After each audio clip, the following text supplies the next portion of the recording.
ఇప్పటివరకు ఎవరైనా మన ఛానల్ని సబ్స్క్రైబ్ చేసుకోకపోతే ఇప్పుడే సబ్స్క్రైబ్ చేసుకోండి. పక్కనున్న బెల్ ఐకాన్ క్లిక్ చేసి ఆల్లో పెట్టుకోండి. నేను పెట్టే లేటెస్ట్ వీడియోస్ అన్ని మిస్ అవ్వకుండా చూడొచ్చు. సైనికుడైన షిమూరా కికుజిరో ఎక్కువసేపు ఆపుకోలేకపోతున్నాడు. సో ఇంకా ఆయన అర్జెంటుగా వెళ్లాల్సి వచ్చింది. సో అందుకనే కికుజిరో తన యొక్క పదవిని పక్కన పెట్టి మరి దగ్గరలోని బాత్రూమ్ కోసం వెతుక్కుంటూ తను చేస్తున్న పనిని వదిలేసి వెళ్ళాడు. కాకపోతే టాయిలెట్స్ బాగా దూరంగా ఉన్నాయేమో అతను చాలా దూరం అలా చీకట్లో నడుచుకుంటూ వెళ్ళాడు. అడవిలో వాటిని వెతుక్కుంటూ వెళ్ళాడు. అండ్ కొంత దూరం అలా వెళ్ళిన తర్వాత అతనికి కొన్ని గుంపుల యొక్క కేకలు వినిపించాయి. అలాగే కొన్ని ఆర్మీ సైన్యాల యొక్క ట్రూప్స్కి సంబంధించిన వెహికల్స్కి సంబంధించిన శబ్దాలు వినిపించాయి. సో అప్పుడు అతనికి గుర్తొచ్చింది, ఆ లేట్ నైట్ బాత్రూమ్ కారణంగా అతను ఒక విషయాన్ని మర్చిపోయాడు. అదేంటంటే జపాన్కి మరియు చైనాకి మధ్య చాలా పెద్ద మొత్తంలో గొడవ జరుగుతుంది. అండ్ ఆ టైంలో అతను తన పనిని వదిలేసి మరి బాత్రూమ్కి వెళ్ళాడు.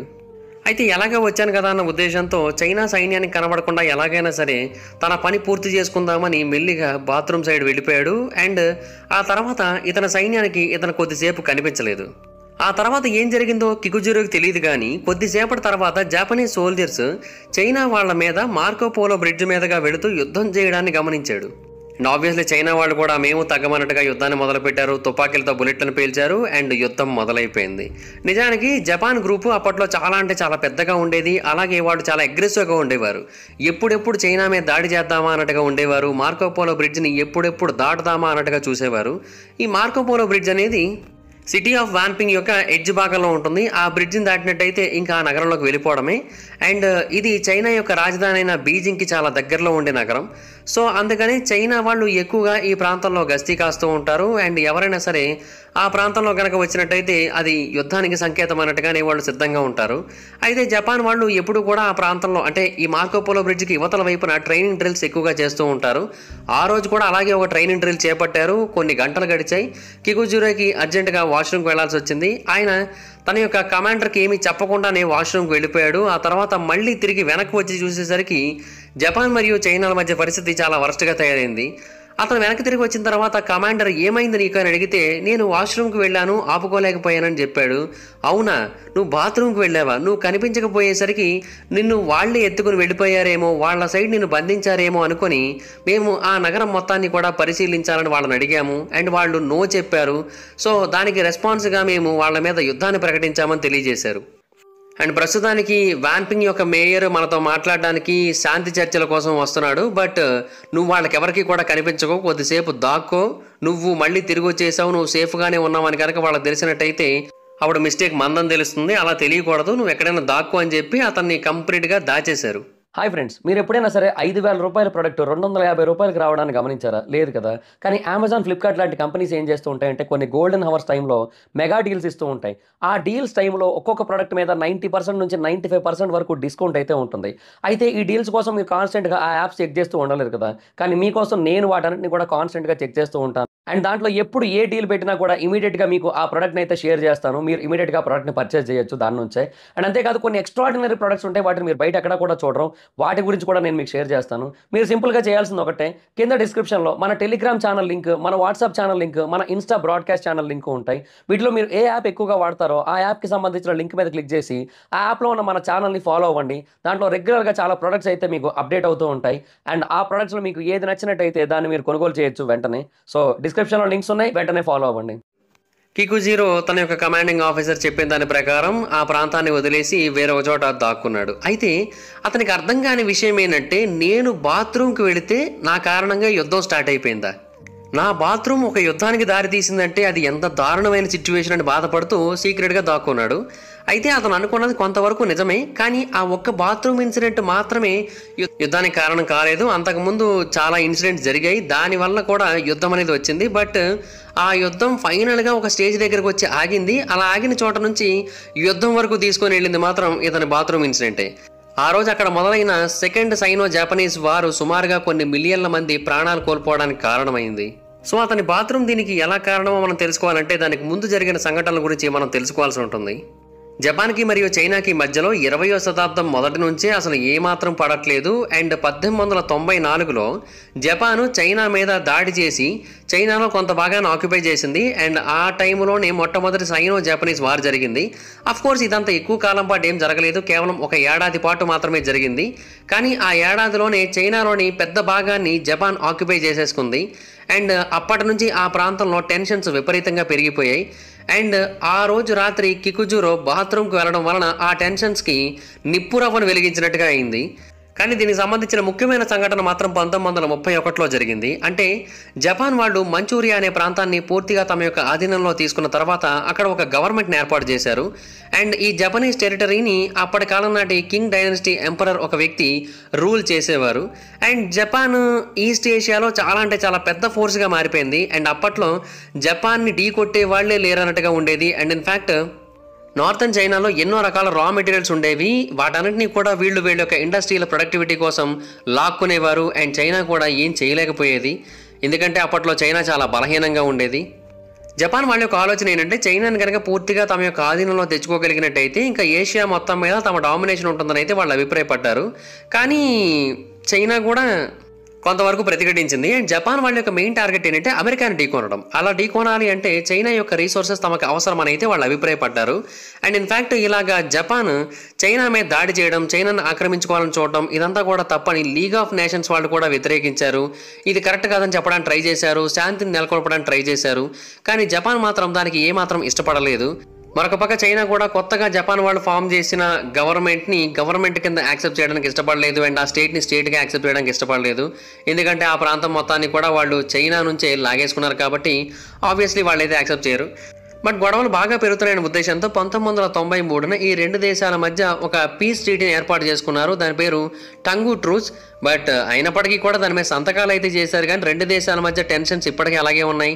రెండు దేశాలు కూడా ఒకదాన్ని ఒకటి నమ్మట్లేదు, సాటిస్ఫాక్షన్ కూడా లేదు. సో ఆ టైంలోని వాళ్ళు మార్కో పోలో బ్రిడ్జ్ దగ్గరికి ఒకరినొకరు ఫేస్ చేసుకునే సిచ్యువేషన్ చేరుకున్నారు.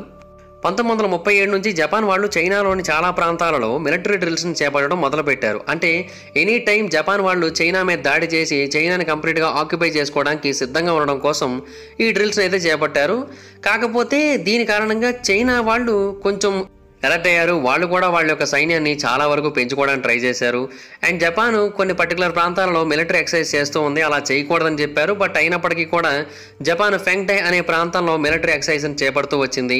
అండ్ అది చాలా హైలీ ఫారెస్టెడ్ ఏరియా. అండ్ ఆ ప్రాంతంలోనే కికుజిరో తప్పిపోయింది. అండ్ ఆ అడవిని దాటి వాన్పింగ్ నగరాన్ని చేరుకోవాలంటే మార్కో పోలో బ్రిడ్జిని దాటాల్సి ఉంటుంది. ఈ వాన్పింగ్ అనే నగరం ఏంటంటే చైనా రాజధాని అయిన బీజింగ్కి ఒక అడ్డుగోడ వంటిదని చెప్పుకోవాలి. అంటే వాన్పింగ్ని దాటిన తర్వాతే అక్కడికి వెళ్ళగలరు, నేరుగా చేరుకోలేరు. ఈ మార్కో పోలో బ్రిడ్జ్ని 1189లో నిర్మించారు. అండ్ దీని అప్పట్లో లుగో బ్రిడ్జ్ అని పిలిచేవారు. అయితే ఎప్పుడైతే మార్కో పోలో 1200 సంవత్సరాలలో చైనాని విజిట్ చేసి తన యొక్క సొంత గూటికి వెళ్ళి ఆ బ్రిడ్జ్ గురించి ఎక్కువగా మాట్లాడాడో అప్పుడు యూరోపియన్స్ అందరూ కూడా ఆ బ్రిడ్జ్ని బాగా రికగ్నైజ్ చేశారు. సో అందుకని ఇంకా ఆ బ్రిడ్జ్కి అతని పేరే పెట్టేశారు, మార్కో పోలో బ్రిడ్జ్. అలాగా అప్పుడు ప్రపంచానికి బాగా తెలిసింది. అయితే ఆ బ్రిడ్జ్ యొక్క అవతల భాగంలో వాన్పింగ్ మీదకి బీజింగ్ మీదకి వెళ్ళడానికి జపాన్ ఆర్మీ సుమారుగా 7,000 నుంచి 15,000 మంది ఆ ప్రాంతంలో ఉన్నారు అక్కడ. అయితే కేవలం ఆ ఒక్క ప్రాంతంలోనే కాదు, చైనా చుట్టుపక్కల ఎన్నో ప్రాంతాలలో ఎన్నో స్ట్రాటజిక్ పాయింట్లో జపాన్ తన సైన్యాన్ని ఉంచింది. సో టైం వచ్చినప్పుడు వాళ్ళ మీద దాడి చేయడానికి సిద్ధంగా ఉందన్నమాట. అండ్ చైనాకైతే అప్పట్లో అంత మిలిటరీ క్యాపబిలిటీ లేదు. అండ్ జపాన్తో పోటీ పడి గెలిచేంత రీసోర్సెస్ కూడా లేవు వాళ్ళ దగ్గర. జపాన్ సైన్యం చైనా చుట్టూ అలా పెరుగుతూ ఉంటే చూస్తూ ఉండడం తప్ప ఇంకేమీ చేయలేకపోతూ ఉన్నారు. సో ఆ టైంలో ఇంకా యుద్ధాన్ని ఆపడమే మంచిది, శాంతి చర్చలు చేయడమే మంచిదని అయితే వాళ్ళు అనుకున్నారు. సో అందుకని ఆ ప్రాంతంలో ట్రైనింగ్ ఎక్సర్సైజ్ని ఆపేయమని వాళ్ళు రిక్వెస్ట్ చేశారు. బట్ జపాన్ మాత్రం ఆ రిక్వెస్ట్ని అసలు ఏమాత్రం యాక్సెప్ట్ చేయలేదు, పట్టించుకోలేదు కూడా. అండ్ ఇన్ఫ్యాక్ట్ ఇంతకు ముందు కంటే ఇప్పుడు మిలిటరీ ఎక్సర్సైజ్లు ఎక్కువగా చేస్తున్నట్టుగా చైనాకి సంకేతాలు కూడా ఇచ్చింది. సో ఆ టైంలోనే జూలై 7, 1937న ఈ బాత్రూమ్ సంఘటన జరిగింది.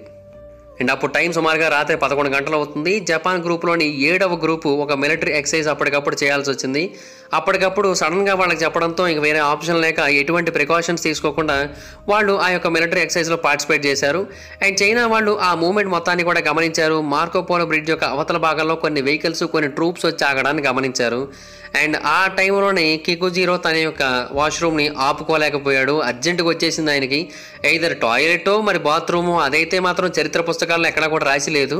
అంటే ఇంకా ఆ టైంలో దేనికి వెళ్తే ఏముందలేండి. కానీ ఆయన అడవిలోకి బాత్రూమ్ కోసం అయితే వెళ్ళాడు అండ్ ఆయన కొండ యొక్క దిగువ ప్రాంతానికి వెళ్ళిపోయాడు. ఎప్పుడైతే తమ యొక్క సైనికుడు ఒకడు మిస్ అయ్యాడని తెలిసిందో జపనీస్ ఆఫీసర్స్ ఇమీడియట్గా చైనా వాళ్ళే దీనికి కారణం అనుకున్నారు. అండ్ చైనాలోని రెజిమెంటల్ కమాండర్ అయిన జీక్ సింగ్ వెన్కి దీని గురించి ఇమీడియట్గా ఇన్ఫర్మేషన్ ఇచ్చారు. అండ్ వాళ్ళే తమ యొక్క జపనీస్ సోల్జర్ని ఎత్తుకుపోయారని తెలియజేశారు. బట్ వాళ్ళైతే ఏం ఒప్పుకోలేదు, మేమేం అలా చేయలేదు, ఒక సైనికుడిని ఎత్తుకొని రావాల్సిన అవసరం మాకు లేదని అయితే వాళ్ళు తెలియజేయడానికి ట్రై చేశారు. కానీ జపాన్ వాళ్ళు మాత్రం దాన్ని నమ్మలేదు. అయితే అప్పుడు జపాన్ వాళ్ళు ఏమన్నారంటే, సరే అయితే ఓ పని చేయండి, మేము మార్కోపోలో బ్రిడ్జ్ని దాటి వాన్పింగ్ నగరంలోకి ఎంటర్ అవుతాము అండ్ బీజింగ్ కూడా మాకు యాక్సెస్ కావాలి, మా సైనికుడు ఎక్కడ ఉన్నాడో మేము వెతుక్కుంటాము, ఒకవేళ మాకు గనక సైనికుడు ఎక్కడ కనిపించకపోయినట్టయితే మేము వెనక్కి వచ్చేస్తామని చెప్పారు. కానీ చైనా వాళ్ళు మాత్రం దీనికి యాక్సెప్ట్ చేయలేదు. అయితే వాళ్ళు నో చెప్పడాన్ని జపాన్ వాళ్ళు అసలు యాక్సెప్ట్ చేయలేకపోయారు. అంటే జపాన్ వాళ్ళు బేసిక్గా చాలా యారగెంట్ అప్పట్లో, ఇప్పుడు కాదు కానీ అప్పట్లో చాలా యారగెంట్గా ఉండేవాళ్ళు మిలిటరీ విషయంలో. సో అందుకని వాళ్ళ నుంచి నో అనే మాట వినడం వీళ్ళకి నచ్చక ఎలాగైనా సరే వాళ్ళ మీద దాడి చేయాలని డిసైడ్ అయ్యారు. ఆ టైంలోనే ఈయన బాత్రూమ్ నుంచి వెనక్కి వచ్చాడు, సారీ సార్ నేను తప్పిపోయిన అడవిలో, అందుకే నాకు టైం పట్టిందని చెప్పారు. బట్ జపాన్ వాళ్ళు మాత్రం చైనా వాళ్ళకి తమ యొక్క మిస్సింగ్ సోల్జర్ గురించి చెప్పదలుచుకోలేదు. అండ్ ఆ తర్వాత కూడా వాన్పింగ్ నగరంలోకి ఎంటర్ అవుతామని చెప్పారు. చైనా వాళ్ళు కంటిన్యూస్గా రిఫ్యూజ్ చేస్తూ వచ్చారు. అండ్ రాత్రి అయింది, గేట్స్ అన్ని కూడా కంప్లీట్గా క్లోజ్ చేసి ఉన్నాయి. జపాన్ వాళ్ళు ఏమో లేదు మేము ఎంటర్ అయి తీరుతామని చెప్పారు. సో ఈ గొడవని ఇంకా పెంచడం ఇష్టం లేక, సరే ఓకే ఓ పని చేస్తాం, మేమే వెతుకుతాం మా దేశం లోపల, ఒకవేళ అతను కనుక మా దేశంలోకి ఎంటర్ అయ్యి ఇక్కడ ఏమైనా తప్పిపోయాడేమో తెలుసుకుంటామని అన్నారు. బట్ దానికి జపాన్ వాళ్ళు ఒప్పుకోలేదు, లేదు మేమే ఇన్వెస్టిగేట్ చేస్తాం, తప్పిపోయింది మా సోల్జర్ కదా అన్నారు. అంటే వాళ్ళ పాయింట్ ఏంటంటే వాన్పింగ్ నగరంలో కనుక ఎంటర్ అవ్వగలిగినట్టయితే, బీజింగ్కి యాక్సెస్ పొందినట్టయితే ఇమీడియట్గా ప్రాంతం మొత్తాన్ని కూడా వాళ్ళ ఆధీనంలో తెచ్చేసుకోవచ్చు అనుకున్నారు. సో అందుకని తప్పిపోయిన తమ యొక్క సైనికుడు మళ్ళీ తిరిగి వచ్చినప్పటికీ కూడా ఆ విషయాన్ని తెలియజేయలేదు. 2013లో జపాన్ యొక్క నేషనల్ డైట్ లైబ్రరీ ఒక క్లాసిఫైడ్ డాక్యుమెంట్ రిలీజ్ చేసింది. దానిలో ఈ ఇన్ఫర్మేషన్ అయితే ఉంది. అప్పట్లో వాళ్ళు కావాలని అలా చేసినట్టుగా తెలియజేశారు. అంటే జపాన్ తమ యొక్క పవర్ని కేవలం చైనాకు చూపించాలనుకుంది. సో అందుకనే ఆ టైంలో అతను తిరిగి వచ్చేసినప్పటికీ కూడా వాన్పింగ్ నగరంలోకి ఎంటర్ అవ్వాలని వాళ్ళు ఎక్స్పెక్ట్ చేశారని తెలియజేసింది జపానే. సో ఆ రాత్రంతా అలా గడిచింది. జూలై 8వ తారీఖు తెల్లవారుజామున 2 గంటలు అవుతోంది. అండ్ ఇప్పటికీ కూడా గొడవ ఏమో సెటిల్ అవ్వట్లేదు. చైనా వాళ్ళు ఏమో అసలు ఏమీ తగ్గట్లేదు, జపాన్ వాళ్ళు ఏమో లేదు మేము వచ్చి తీరుతామని చెబుతున్నారు. అండ్ ఇంకా ఈ గొడవను ఆపడం కోసం వాన్పింగ్ యొక్క మేయర్ కూడా వాళ్ళతో శాంతి చర్చల కోసం ఆ బ్రిడ్జ్ మధ్యలోకి వచ్చాడు. అండ్ జపాన్ వాళ్ళ యొక్క కమాండర్ వెళ్ళి మాట్లాడాడు. కానీ జపాన్ కమాండర్ అసలు ఏమీ తగ్గేటట్టుగా కనిపించలేదు. ఈవెన్ తమ సైనికుడు రిటర్న్ వచ్చేసినప్పటికీ కూడా, అంటే వాళ్ళ యొక్క ఈగో హర్ట్ అయింది. వాళ్ళకి నో వచ్చేసరికి వాళ్ళకి నచ్చట్లేదు. అలాగే కొన్ని గంటల పాటు మాట్లాడుకున్న తర్వాత ఆ మేయర్ వెనక్కి రిటర్న్ వచ్చాడు. అండ్ అతను యుద్ధం తప్పదన్నట్టుగానే ఒక సంకేతం అయితే ఇచ్చాడు. అండ్ చైనా వాళ్ళు కూడా ఇంకా యుద్ధం కోసం కంప్లీట్గా సిద్ధమైపోయారు. జపాన్ వాళ్ళు కూడా ఆ యుద్ధానికి సిద్ధమయ్యారు. అండ్ అదే టైంలో కికుజూరో మళ్ళీ వచ్చి ఎందుకు ఇలా చేస్తున్నారు ఆపండి అని చెప్పాడు. బట్ అతని మాటలను ఎవ్వరూ పట్టించుకోలేదు. రెండు వైపులా టెన్షన్స్ బాగా పెరిగిపోయాయి. సడన్గా బుల్లెట్లు గాల్లో ఎగరడం మొదలుపెట్టాయి. మొదట ఎవరు కాల్చారో తెలియదు, కానీ జూలై 8వ తారీఖు తెల్లవారుజామున ఆ ప్రాంతంలో యుద్ధం అయితే మొదలైంది. అండ్ జపాన్ వాళ్ళు ఎదురు చూస్తున్న ఆ ఆపర్చునిటీ ఆ రోజు వచ్చింది. వాళ్ళు వాన్పింగ్ నగరంలోకి ఎంటర్ అవ్వడానికి ట్రై చేశారు, కానీ సక్సెస్ఫుల్ అవ్వలేదు అది. ఎందుకంటే చైనా వాళ్ళు కూడా వాళ్ళ యొక్క గన్ ఫైర్ను ఉపయోగించి వాళ్ళని వెనక పంపించారు. అండ్ ఆ తర్వాత జపాన్ వాళ్ళు చైనాకి ఒక అల్టిమేటంని జారీ చేశారు. ఏమనంటే, ఒకవేళ జపనీస్ ఫోర్సెస్ని కనుక లోపలికి వెళ్ళడానికి అనుమతి ఇవ్వకపోయినట్టయితే చాలా పెద్ద మొత్తంలో చైనా మీద మేము అటాక్ చేస్తామని. చైనాకు తెలుసు జపాన్ చెప్పిందంటే ఖచ్చితంగా దాడి చేస్తుందని. సో ఆ దాడిని తట్టుకునే స్టేజ్లో చైనా లేదు. ఎందుకంటే చైనా చుట్టుపక్కల అన్ని ప్రాంతాలలోని కూడా జపాన్ సైన్యం అయితే ఉంది. ఇప్పుడు వీళ్ళ దగ్గర ఉన్న ఆప్షన్ ఒకే ఒకటి, ఎయిదర్ వాళ్ళతో యుద్ధం చేయాలి, లేదంటే వాళ్ళని లోపలికి రానివ్వాలి. వాళ్ళని లోపలికి రానిచ్చినట్టయితే ఇంకా మొత్తం చైనాని తీసుకుని వెళ్ళి వాళ్ళ చేతిలో పెట్టేటే. ఎందుకంటే బీజింగ్ లోపలికి వచ్చారంటే ఇంకా తర్వాత ఈ ప్రాంతం మొత్తాన్ని కూడా వాళ్ళు కంట్రోల్ చేసేస్తారు. అది కూడా కేవలం కొద్ది రోజుల్లోనే జరుగుతుంది. సో అలా జరగడం నచ్చదు కాబట్టి మనం పోరాడదామని నిర్ణయించుకున్నారు. సో జపాన్ వాళ్ళ మీద యుద్ధాన్ని ప్రకటించారు. ఇమీడియట్గా ఫైరింగ్స్ మొదలయ్యాయి. ఇదంతా కూడా వాన్పింగ్ మేయర్ మాట్లాడిన కొన్ని గంటల్లోనే జరిగిపోయింది. సో జూలై 8 తెల్లవారుజామున 4:50 సమయంలో రెండవ సైనో జపనీస్ వార్ మొదలైంది. అండ్ ఆ యుద్ధం అలాగా ఎన్నో ఏళ్ల పాటు కొనసాగింది. అండ్ ఇది కికుజూరో యొక్క ఫాల్ట్ కాదు. అంటే బాత్రూమ్కి వెళ్ళి అక్కడ తప్పిపోయి ఈ యుద్ధానికి కారణమవడం అతను తప్పు కాదు. ఇదంతా కూడా జపనీస్ సోల్జర్స్ కారణంగా జరిగింది. అంటే మిగతా వాళ్ళ కారణంగా. వాళ్ళు ఏంటంటే తమ సైనికుడు తప్పిపోయాడు అనుకోవడంలో తప్పు లేదు, కానీ దానికోసం చైనా మీద ఆధిపత్యం చూపించాలనుకోవడం, ఈవెన్ అతను తిరిగి వచ్చేసినప్పటికీ కూడా చైనా వాళ్ళు చెప్పిన నోని తీసుకోలేకపోవడం, ఇగోకి పోవడం, యాటిట్యూడ్కి పోవడం, దీనంతటి కారణంగా రెండవ సైనో జపనీస్ వార్ అయితే మొదలైంది. అండ్ ఆ యుద్ధం ఎన్నో ఏళ్ల పాటు కొనసాగింది. దాన్ని Pacific theatre of world war 2 అని పిలుస్తూ ఉంటారు. ఎందుకంటే ఈ యుద్ధం అనేది అలా కొనసాగుతూ ఉండడం వలన కొన్ని మిలియన్స్ మంది తమ ప్రాణాలు కోల్పోయారు. ఇప్పటికీ కూడా ఈ యుద్ధం జపాన్కి మరియు చైనాకి మధ్య అలా కొనసాగుతూనే ఉంటుంది. కాకపోతే జపాన్లో చెలరేగిన వేడి మాత్రం ఆగస్టు 1945 చల్లారిపోయింది. ఎందుకంటే యునైటెడ్ స్టేట్స్లో ఓడిపోయిన తర్వాత జపాన్ కంప్లీట్గా డౌన్ అయిపోయింది యుద్ధం విషయంలో. అప్పటి నుంచి ఇంకా జపాన్ అయితే సైలెంట్ అయిపోయింది. బట్ ఒక అంచనా ప్రకారం 20 నుంచి 35 మిలియన్ మంది చైనీస్ సివిలియన్స్ చనిపోయారు ఆ సీనో జపనీస్ వార్ టైంలో. అండ్ చైనా ఆర్మీ వాళ్ళు కూడా చాలా పెద్ద సంఖ్యలోనే చనిపోయారు. సుమారుగా 3 మిలియన్ మంది చనిపోయారు. అండ్ జపనీస్ వాళ్ళు కూడా 1 నుంచి 2 మిలియన్ మంది మిలిటరీ పర్సనల్ చనిపోయారు. అండ్ జపాన్కి చెందిన కామన్ పీపుల్ కూడా చాలామంది అయితే చనిపోయారు. బట్ ఎంతమంది చనిపోయారు అనేది అయితే తెలియలేదు. కానీ ఆ రోజు షిమూరా కికుజురో కనుక బాత్రూమ్కి వెళ్ళకపోయి ఉంటే అసలు యుద్ధం వచ్చేది కాదా అంటే వచ్చేది. ఎందుకంటే ఆ యుద్ధం జరగాలని జపాన్ వాళ్ళు ఎప్పటి నుంచో కోరుకుంటూ ఉన్నారు. దానికి ఈ సిచ్యువేషన్ని వాడుకున్నారు. అండ్ ఆ హై టెన్షన్స్ అనేవి ఎప్పటి నుంచో ఉన్నాయి. అండ్ ఆ తర్వాత కూడా కొనసాగుతూ వచ్చాయి. కాబట్టి ఒకవేళ అతను బాత్రూమ్కి వెళ్ళకపోయినప్పటికీ కూడా ఆ యుద్ధం అనేది జరిగేది. కానీ ఆ రోజు అతను బాత్రూమ్కి వెళ్ళడం వలన ఇమీడియట్గా జరిగిపోయి అతనికే క్రెడిట్ వచ్చిందనమాట. అతని బాత్రూమ్కి క్రెడిట్ వచ్చింది. ఆ తర్వాత అతనికి తెలిసిన వాళ్ళు ఎంతోమంది అతనితో అన్నారంట కూడా, నువ్వు ఆ ఒక్కరోజు బాత్రూమ్కి వెళ్లకుండా ఉండుంటే ఈరోజు చైనా మరియు జపాన్ ఇంకొకలా ఉండేవిరా అని. So thank you for watching the video guys. ఈ వీడియో కనుక మీకు నచ్చినట్లయితే డెఫినెట్గా లైక్ చేయండి. అలాగే వీడియోని షేర్ చేయండి. ఇప్పటివరకు ఎవరైనా మన ఛానల్ సబ్స్క్రైబ్ చేసుకోకపోతే ఇప్పుడే సబ్స్క్రైబ్ చేసుకోండి. అలాగే పక్కన బెల్ ఐకాన్ క్లిక్ చేసి ఆల్లో పెట్టుకోండి. అలాగే ఎవరైనా మన ఛానల్కి సపోర్ట్ చేయాలనుకుంటే కింద సబ్స్క్రైబ్ బటన్ పక్కన జాయిన్ బటన్ ఉంటుంది. దాన్ని మీరు క్లిక్ చేసి మెంబర్షిప్ తీసుకొని కూడా మన ఛానల్ సపోర్ట్ చేయొచ్చు. ఒకవేళ మీరు డైరెక్ట్గా ఫాలో అవ్వాలనుకుంటే నా ఇన్స్టాగ్రామ్ ఐడి యొక్క లింక్ కింద డిస్క్రిప్షన్లో ఉంటుంది. దాన్ని మీరు క్లిక్ చేసి నేను ఫాలో అవ్వచ్చు. అలాగే మీరు ఏదైనా ఒక వీడియో గురించి నన్ను చేయమని అడగాలనుకుంటే దాని గురించి నాకు ఇన్స్టాగ్రామ్లో మెసేజ్ చేయొచ్చు. దాని గురించి కూడా డిస్క్రిప్షన్లో లింక్ ఉంటుంది. ఫాలో అయ్యి నాకు మెసేజ్ చేయండి. Thank you guys. By by now. Hi friends, మీరు ఎప్పుడైనా సరే 5,000 రూపాయల ప్రోడక్ట్ 250 రూపాయలకి రావడానికి గమనించారా? లేదు కదా. కానీ అమెజాన్, ఫ్లిప్కార్ట్ లాంటి కంపెనీస్ ఏం చేస్తూ ఉంటాయంటే కొన్ని గోల్డెన్ హవర్స్ టైంలో మెగా డీల్స్ ఇస్తూ ఉంటాయి. ఆ డీల్స్ టైంలో ఒక్కొక్క ప్రోడక్ట్ మీద 90% నుంచి 95% వరకు డిస్కౌంట్ అయితే ఉంటుంది. అయితే ఈ డీల్స్ కోసం మీరు కాన్స్టెంట్గా ఆ యాప్స్ చెక్ చేస్తూ ఉండలేరు కదా.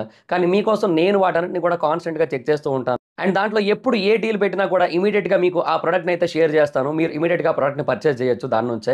అండ్ అంతేకాదు కొన్ని ఎక్స్ట్రాడినరీ ప్రొడక్ట్స్ ఉంటాయి, వాటిని మీరు బయట ఎక్కడ కూడా చూడరు. వాటి గురించి కూడా నేను మీకు షేర్ చేస్తాను. మీరు సింపుల్గా చేయాల్సింది ఒకటే, కింద డిస్క్రిప్షన్లో మన టెలిగ్రామ్ ఛానల్ లింక్, మన వాట్సాప్ ఛానల్ లింక్, మన ఇన్స్టా బ్రాడ్కాస్ట్ ఛానల్ లింక్ ఉంటాయి. వీటిలో మీరు ఏ యాప్ ఎక్కువగా వాడతారో ఆ యాప్కి సంబంధించిన లింక్ మీద క్లిక్ చేసి ఆ యాప్లో ఉన్న మన ఛానల్ని ఫాలో అవ్వండి. దాంట్లో రెగ్యులర్గా చాలా ప్రొడక్ట్స్ అయితే మీకు అప్డేట్ అవుతూ ఉంటాయి. అండ్ ఆ ప్రొడక్ట్స్లో మీకు ఏది నచ్చినట్టయితే దాన్ని మీరు కొనుగోలు చేయొచ్చు వెంటనే. సో డిస్క్రిప్షన్లో లింక్స్ ఉన్నాయి, వెంటనే ఫాలో అవ్వండి.